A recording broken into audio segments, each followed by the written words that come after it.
Hello छात्र, हमारे YouTube channel पे आपका स्वागत है। तो हम पढ़ा रहे हैं दक्षता अभ्यास 5। तो हमको क्या करना है, पहला सवाल है निम्नलिखित गणितीय कथनों को रिक्त स्थान भरिए, यानी खाली जगह भरनी। तो 6 + 4 = x। तो 6 + 4 बराबर खाली जगह कितनी बनी? तो हम क्या करेंगे, इसको हल करेंगे। तो 6 + 4 = x। ये किसकी संख्या? गणित की संख्या है, तो हम इनको जोड़ेंगे। 6 + 4 कितने हुए? 6 + 4 हो गए 10। तो x बराबर कितने मारेंगे? 10। तो यहाँ पर कितना? 6 + 4 बराबर कितना हो गया? 10। तो खाली जगह पर कितना भरना है? 10। आगे सवाल है दूसरा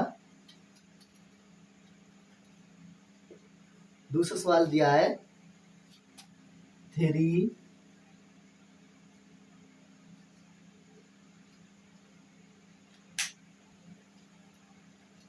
दूसरा सवाल है 3 × 9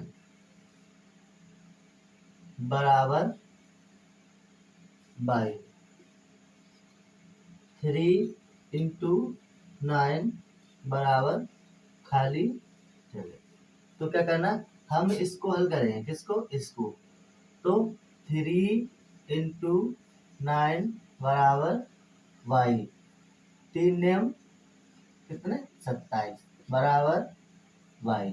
तो कितने मानना है? y की जगह यहाँ पर बनना है 27। ठीक है, इस तरह से 3 का 9 में यहाँ गुणा का चिन्ह है, तो गुणा लगाना है। तो 3 नियम 27। तो क्या होगा, ये और ये होना चाहिए कैसे? बराबर। ये और ये होना चाहिए बराबर। ठीक है। हल छात्र, तीसरा सवाल है 6 - 2 = 8। 6 - 2 बराबर खाली जगह। तो यहाँ पर क्या भरना है? खाली जगह है, तो हम क्या करेंगे, इसको हल करेंगे। 6 - 2 बराबर a। तो 6 में से 2 घट रहे हैं, क्या हो रहा है? 6 - 2, माइनस का मतलब घटाना। तो 6 में से 2 गए कितना? 4 बराबर a। तो हम कितने मारेंगे? 4। कितने? 4। तो ये हो गया। आगे सवाल है 4। चौथा सवाल क्या है? दिया है b - b + 2 बराबर 5। तो भरना है खाली जगह +2 बराबर 5। क्या? b + 2 बराबर 5, खाली जगह +2 बराबर 5। तो क्या करें, हम इसको हल करेंगे। तो b + 2 बराबर 5। तो b बराबर, ये गणित की संख्या इधर जाएगी, तो पहले 5 माइनस क्या होंगे? माइनस, यानी पहले वाली जो संख्या थी प्लस वही रही।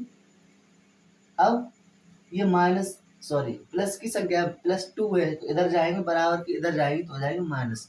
यानी बराबर के इधर कोई भी संख्या जाती है तो चिन्ह बदल जाते हैं। प्लस की है तो माइनस में जाएगी, माइनस की है तो प्लस में जाएगी, गुणा में है तो भाग में जाएगी, और भाग की है तो गुणा में जाएगी। इस तरह से अभी यहाँ पर है प्लस, तो जाएगी इधर माइनस। अब क्या होगा? b 5 - 2 कितने? 5 - 2। तो घटेंगे, कितने बचे यहाँ पर? 3। कितने? 3। तो हम भरें कितने? 3। ठीक है। आगे सवाल है, ये पहले सवाल के सभी कंप्लीट हो गए। दूसरा सवाल देखें। अच्छा, अब है दूसरा सवाल। दूसरा सवाल ज्ञात कीजिए। क्या ज्ञात करना है? नंबर फर्स्ट में 10 में से x घटाने पर प्राप्त संख्याएं। 10 में से x घटाने पर प्राप्त संख्या कितनी होंगी? तो हम क्या करेंगे, 10 और x घटानी है। क्या करना? 10 और x, तो 10 - x क्या हो जाएगा? 10 - x। अब यहाँ से न तो ये घटाएंगी और ना ही जुड़ाएंगी, इस तरह से ही रहेंगी। क्यों? क्योंकि ये चर और अचर संख्याएं जो आपस में न जुड़ती हैं और ना ही घटती हैं, केवल लिखती हैं। प्लस में तो प्लस में लिख जाएंगे, माइनस में तो माइनस में लिख जाएंगे। ठीक है। क्योंकि चर संख्या होती है x, y, z, a, b, c। अचर होती हैं 2, 6, 8, 10। इस तरह की, क्योंकि ये अलग अलग संख्या है, ना तो ये जुड़ेंगी और ना ही घटेंगी, केवल लिख जाएंगे। किसमें? उन्होंने कहा कि माइनस में घटाएं, तो हमने 10 - x इतना ही होगा। आगे देखें दूसरा सवाल क्या है। दूसरा सवाल 2x और 3y को जोड़ने पर प्राप्त संख्या। ठीक है, 3x और 3y को जोड़ेंगे, क्या करेंगे, जोड़ेंगे। अब यहाँ पर कैसे, जहाँ x संख्या है यहाँ y है, तो ना तो ये जोड़ेंगे और नहीं घटेंगे, केवल लिख जाएंगे। कैसे, 2x प्लस 3y, इस तरह से लिख देंगे। कितना, 2x प्लस 3y। ठीक है, 2 और 3y को मैंने जोड़ा तो 2x प्लस 3y हो गया। आगे देखिए, यहाँ पर आपको समझ में ना आए तो कमेंट करके पूछ सकते हैं। तीसरा सवाल क्या है। तीसरे सवाल में दिया है y की 6 गुनी संख्या। y की 6 गुनी संख्या। गुनी का मतलब होता है गुणा। क्या, गुणा। तो हम क्या करेंगे, y इंटू 6, या इसे लिख सकते हैं 6y। ठीक है, क्या लिख सकते हैं, 6y। गुणा में ये संख्या आपस में चिपक जाती है, यानी आपस में चिपक जाती है। गुणा का मतलब यहाँ पर अगर न लगाओगे तब भी गुणा का चिन्ह माना जाएगा। तो क्या लिख सकते हैं, 6y। चौथा सवाल क्या है। ठीक है, चौथा सवाल है a में 3 का भाग देने पर प्राप्त संख्या। a में 3 का भाग देने पर, भाग देना है। भाग में क्या करते हैं, भाग देते हैं तो हम बट्टे में संख्या लिखते हैं। तो a/3 क्या लिखेंगे, a/3, यानी 3 का भाग दे रहा है a में। अब भाग तो दे नहीं पाए क्योंकि अचर और अचर संख्या है, तो हम केवल इनको लिख सकते हैं। ठीक है, अब ये दूसरा सवाल समाप्त हुआ। तीसरा सवाल बताएं। तीसरा सवाल, जहां पर आपको जहां भी डाउट है या समझ में नहीं आता है तो आप कमेंट करके पूछ सकते हैं। अब हेलो छात्र, अब प्रश्न नंबर 3। प्रश्न नंबर 3 में दिया है a बराबर 5 तथा b बराबर 9। तो निम्न मान ज्ञात करें। निम्न मान ज्ञात करें, जो नीचे दिए हैं उनके आंसर बताने। नंबर 1 में दिया है a प्लस 10, a प्लस 10। तो हम इसको कैसे हल करेंगे, a का मान कितना है, हम यहाँ पर मान रखेंगे। कितना, मान। तो a बराबर दिया 5 प्लस 10 बराबर, अब देखें यहाँ पर क्या है, a का मान है 5 प्लस 10, पहले से 10 है। अब ये किस में संख्या है, अचर संख्या है। ठीक है, कैसी संख्या है, अचर, यानी 10 और 5 गणित की संख्या है, तो ये आपस में जुड़ सकती हैं। तो क्या करें, 10 और 5 कितने हो जाएंगे, 15। 10 और 5 15। ये सवाल हुआ कंप्लीट। दूसरा सवाल देखें। दूसरा सवाल क्या है। दूसरा सवाल दिया b-3, b-3, b-3, b का मान रखेंगे कितना, 9 माइनस 3 बराबर। अब माइनस, माइनस का मतलब क्या होता है, माइनस, माइनस का मतलब होता है घटाना। तो बड़ी संख्या में से छोटी संख्या को घटाएंगे, बड़ी संख्या में से छोटी संख्या को घटाएंगे। तो 9 माइनस 3, तो कितना बचा, 6। कितना बचेगा, 6। आगे सवाल है तीसरा। तीसरा सवाल क्या है। तीसरा दिया है a प्लस बी माइनस 14। क्या दिया है, a प्लस बी माइनस 14। तो a का मान कितना है, 5 प्लस b का मान कितना है, 9 माइनस कितना है पहले से, 14। अब हम क्या करेंगे, ये दोनों किसकी संख्या है, प्लस की। प्लस की है तो हम पहले इनको जोड़ेंगे। 9 और 5 कितना हो गया, 14 माइनस 14। अब ये प्लस के 14 और माइनस के 14, तो क्या है, ये आपस में घटाएंगे। तो 14 में से 14 गए, कितना बचे, 0। कितना बचा, 0। आगे देखें, चौथा सवाल क्या है। ए इंटू बी, क्या है, ए इंटू बी, यानी ए गुणा बी। अब यहाँ पर मान रखेंगे ए का मान है 5 इंटू बी का मान है 9, तो क्या होगा, गुणा करके क्या करेंगे, गुणा करना है 9 पंजे 43, 9 पंजे 43 हो गया। बहुत सिंपल सवाल है। आगे देखिए 5 में क्या करना है, 30 इंटू ए, 30 इंटू ए, तो 30 इंटू ए का मान कितना है 5, तो हम गुणा का मतलब गुणा करना है, 5 का 0 में 0, 5 का 3 में 5 दिया 15, तो ये हुआ आपका आंसर 150। इस तरह से हमने a प्लस बी 8, ए का मान है 5, तो जुड़ गए 10, कितने में 15। इस तरह से मैंने सवाल को हल किया है। जहाँ पर भी आपको समझ में ना आए तो प्लीज कमेंट करके पूछ सकते हैं। आगे देखें, नेक्स्ट सवाल क्या है, 3 के बाद आएगा 4। नंबर 4, विस्तृत रूप को घातीय रूप में लिखिए।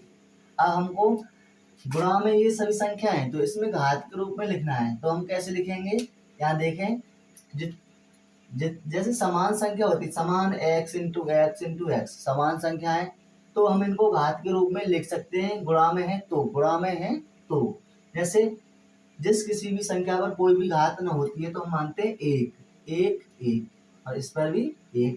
अब x की समान संख्या है, x समान संख्या है, तो हम इनको आपस में गुणा में है तो घात रूप में लिख सकते हैं। कितनी गुणा में घातें जुड़ती हैं, नंबर 1 क्या है, गुणा में घातें जुड़ती हैं, तो कितना 1 2 3, तो x पर घात कितनी हो जाएंगी 3, x पर घात 3।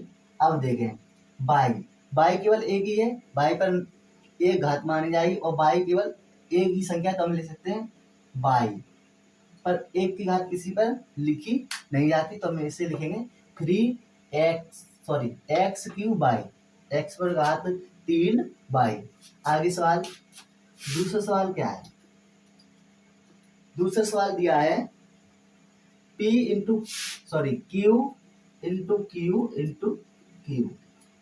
अब इसको आप बता सकते हैं, सिंपल सा है, क्यू सिंगल है, क्यू कितने हो गए, क्यू पर घात 3 हो जाएंगे। तीसरा सवाल, इसमें घातों में लिखना है, गुणा के रूप में लिखिए, उसको घातों में लिखना है। तीसरा सवाल दिया है 2 इंटू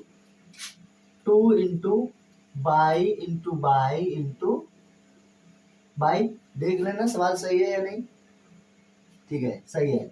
2 इंटू बाई बराबर, अब गणित में तो केवल गणित में रहते, तो यहाँ पर हम केवल ऐसा ही रखेंगे, और एक संख्या और होती गणित में तो उसका करते हैं गुणा, कितना करते हैं गुणा, लेकिन सिंगल ही तो 2 रहेंगे केवल। बाई पर कितना घात है 1 2 3, तो बाई पर घात 3, ठीक है, बाई पर घात 3। आगे सवाल क्या है 4 में दिया है 5 इंटू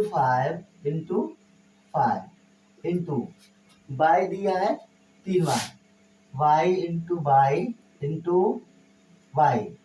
अब देखें क्या करें, हमको लिखना है घात में, किसमें घात में, वैसे तो हम गुणा कर सकते हैं, किसमें 5 5 का 5 में 25 का 25 में 125 लिख सकते हैं, लेकिन अब यहाँ पर लिखा है घात के रूप में, किसमें घात में, तो 5 पर घात कितनी हो जाएंगी 1 2 3 हो गई। अब आ जाए बाई पर घात कितनी है 1 2 3 जुड़ गई, तो कितनी बाई पर घात 3, तो ये हो गया, ठीक है। जहां पर भी समझ में ना आए तो प्लीज कमेंट करें। आगे सवाल दिया है 5 m इंटू m कितनी बार है, सिंपल सा है, आप सीख गए होंगे, एक बार और लिख लें, 4 बार दिया है, तो क्या होगा 1 2 3 4, तो m पर घात 4, क्या होगा m पर घात 4। ये सवाल आपका समाप्त हुआ।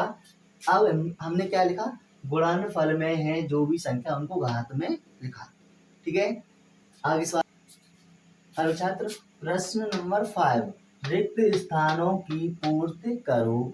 अब हमें क्या करना है, पीछे सवाल था वैसे ही करना है। क्या गुणा के रूप में लिखा है, अब हमें घातों के रूप में लिखना है। तो यहाँ देखें 10 पर घात कितना होगा, 10 पर घात कितना होगा, तो 10 पर घात कितना लिख सकते हैं, इधर देखें 1 2 3, यानी कितनी बार लिखा है, 3 बार। तो घातें जुड़ गए 1 2 3, तो क्या लिखेंगे 3, कितना लिखेंगे 3।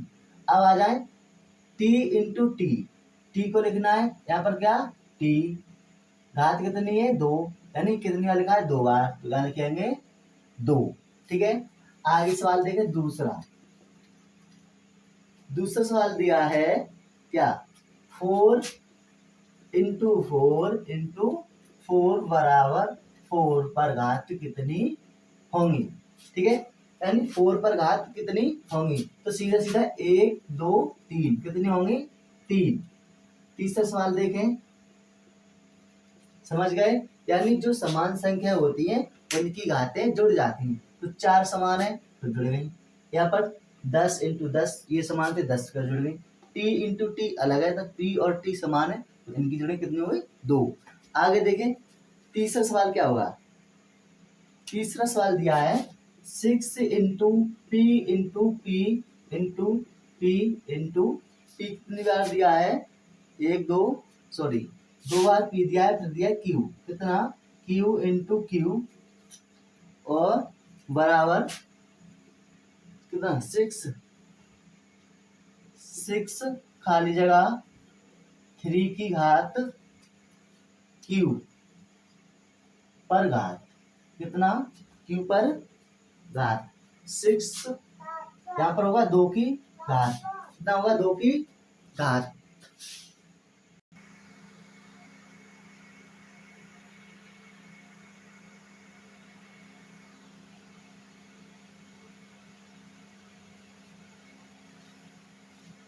हाँ, तो तीसरा सवाल है 6 into P into P into Q बराबर 6 इंटू क्या आएगा, 6 तो ये आ गए, इंटू में क्या आएगा यहाँ पर, जिस पर 2 की घात है तो क्या आएगा पी, 1 2 2 घातों में तो क्या आएगा पी। ठीक है, अब क्यू इंटू क्यू कितनी बार है 1 2, तो कितना होगा 2। तो ये हो गया सवाल। चौथा सवाल क्या है, चौथा सवाल दिया है क्या, 5 एस इंटू एस इंटू कितना टी दिया है क्या, टी इंटू टी। ठीक है, इसमें आगे दिया है खाली जगह पर घात कितनी 3 और खाली जगह पर घात कितनी 2। ठीक है, ये सवाल है s इंटू टी बराबर खाली जगह पर घात 3। इस पर ऐसी कौन सी जगह जिस पर घात 3 है, तो क्या है s है, तो क्या लिखेंगे s। t इंटू टी, तो क्या है यहाँ पर t पर घात 2 हो गया। ठीक है, 1 2 3 4। प्रश्न नंबर 5 के 4 सवाल जो समाप्त। आपको जहां पर समझ में ना आए तो प्लीज कमेंट करके पूछें। आगे सवाल क्या है 6, यहाँ देखें प्रश्न नंबर 6 में दिया है अधोलिखित कथनों में से चर और अचर को छांटिए। तो हम यहाँ पर चर और अचर के बारे में पढ़ेंगे फिर दोबारा से। तो हमें बताना है चर और अचर। चर में मैंने बताया था आपको क्या होता है, चर में x y z इस तरह की संख्या, और अचर में होता है क्या 1 2 3 4, यानी गणित में संख्या है। तो इसमें चर और अचर को छांटना है, तो हम पहले लिखेंगे चर संख्या है, क्या चर। तो इसमें क्या है z x y ये क्या है चर संख्या है, और अचर क्या होगा इसमें, अचर में होगा क्या 5। ठीक है, इस तरह से वह सवाल कंप्लीट है। आगे देखिए सवाल क्या है, आगे देखिए दूसरा सवाल क्या है। दूसरा सवाल दिया है 7x² y²। तो इसमें चर क्या है, चर एक्स कॉमा वाई, तो अचर क्या है, अचर कितना है 7, ठीक है। इस तरह से पहले में क्या था, एक्स इसके वाई इसके जेड इसके, तो अचर होगा एक्स वाई जेड, क्या होगा एक्स वाई, ये हटा दें, सॉरी एक्स वाई जेड, अचर होगा 5, 7x स्क्वायर वाई स्क्वायर में होगा चर एक्स वाई और अचर होगा 7। अब देखें तीसरा सवाल, देखें तीसरा सवाल क्या है, तीसरा सवाल दिया है इसमें m पर घात 4 n पर घात 2, तो इसमें क्या है, चर और अचर पूछा है, लेकिन इसमें अचर संख्या है ही नहीं, क्या है, केवल चर संख्या है, क्या है, चर संख्या हुई क्या एम एन, और अचर में हम लिख सकते हैं क्या, एक लिख सकते हैं, क्योंकि अगर यहाँ पर कोई भी संख्या नहीं तो एक मान सकते हैं, एक इसमें गुणा करोगे इतना ही रहेगा, तो अचर संख्या में एक लिख सकते हैं और चर एम एन लिख सकते हैं, अगर जरूरत है तो एक लिख सकते हैं, जरूरत नहीं है तो नहीं, ठीक है। आगे देखिए चौथा सवाल क्या है,